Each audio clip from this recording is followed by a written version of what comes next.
శ్రీశ్రీ ఒక మాట అంటాడు, కొంతమంది కుర్రవాళ్ళు పుట్టుకతో వృద్ధులు, తాతగారి బామ్మగారి భావాలకి దాసులు, నేటి నిజం చూడలేని కీటక సన్యాసులు, మొద్దురాతి చిప్పలు నూతిలోని కప్పలు అంటాడు.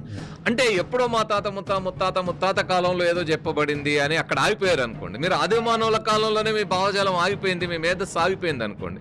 అలాంటి నూతిలోని కప్పల్లాగా, మొద్దురాతి చిప్పల్లాగా అక్కడే ఆగిపోతారు. కానీ నాది నిత్య నూతన వికసిత విజ్ఞానం. నేను నిరంతరం అప్డేట్ అవ్వాలి.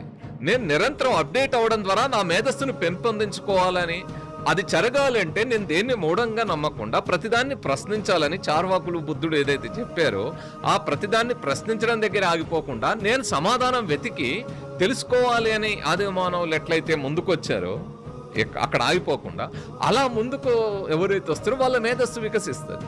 ఎప్పుడైతే మీ మేధస్సు వికసిస్తుందో, మీరు నిత్య నూతన వికసిత విజ్ఞానవంతులుగా ఎదిగారు అనుకోండి, ఆటోమేటిక్గా మీరు దాని భావంలోనే ఉండరు కదా. అదే